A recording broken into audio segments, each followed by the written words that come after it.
السلام على سيد الأنبياء وأشرف المرسلين أما بعد فأعوذ بالله السميع العليم من الشيطان اللعين الرجيم بسم الله الرحمن الرحيم الصلاة والسلام عليك يا رسول الله الصلاة والسلام عليك يا حبيب الله الصلاة والسلام عليك يا نور الله وعلى آلك وأصحابك يا رحمة للعالمين الذين يذكرون الله قياما وقعودا وعلى جنوبهم ويتفكرون في خلق السماوات والأرض ربنا ما خلقت هذا باطلا سبحانك فقنا عذاب النار۔ اللہ رب العزت اپنی لارے کتاب میں ارشاد فرماتا ہے، وہ لوگ جو کھڑے اور بیٹھے اور پہلوؤں کے بل لیٹے ہوئے اللہ کو یاد کرتے ہیں، اللہ کا ذکر کرتے ہیں اور آسمانوں اور زمین کی پیدائش میں غور و فکر کرتے ہیں، ربنا ما خلقت هذا باطلا، اے ہمارے رب تو نے یہ سب بیکار نہیں بنایا، تو پاک ہے، تو ہمیں دوزخ کے عذاب سے بچا لے۔ اس آیت مبارکہ میں عقل مند لوگوں کا بیان ہے کہ وہ عقل مند لوگ کون ہیں اور ان کے چند اہم کام بیان فرمائے گئے ہیں۔ تو عقل مند لوگ جو کام کرتے تھے ان کے چند جو اہم کام ہیں ان کا یہاں اس آیت کی تفسیر میں ذکر ہوتا ہے۔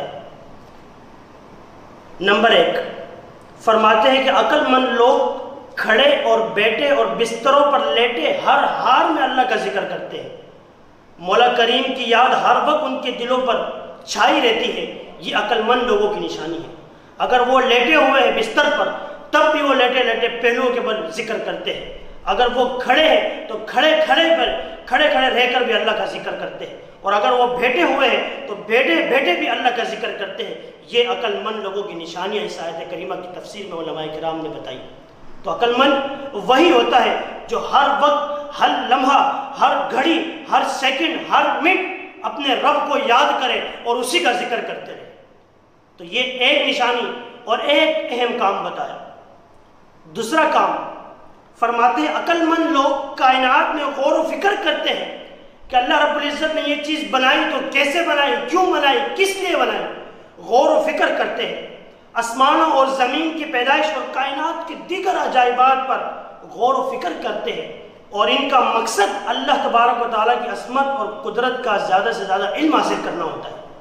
غور و فکر کرنے کا یہ مقصد نہیں کہ بھائی ایسی ٹائم ضائع کرتے، غور و فکر کا مقصد یہ ہے کہ اللہ رب العزت کی عظمت اور قدرت کا زیادہ سے زیادہ علم حاصل ہو،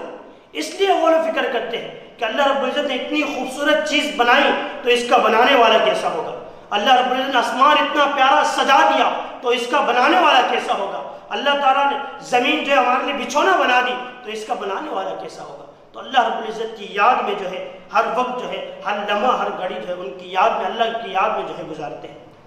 نمبر 3 تیسرا کام، کائنات میں غور و فکر کرنے کے بعد اللہ رب العزت کی عظمت ان پر اشکار ہوتی ہے اور ان کے دل اللہ عز و جل کی عظمت کے سامنے جھک جاتے ہیں۔ سبحان اللہ، کیا ہی بات ہے کہ ان کے دل جو ہے پھر اللہ رب العزت کی عظمت کے سامنے جھک جاتے ہیں اور ان کی زبانیں اللہ عز و جل کی عظمت کے ترانے پڑھتی ہیں، تو زبانیں جو ہے خود جو ہے ترانے پڑھنے لگ جاتی ہیں۔ اور چوتھا کام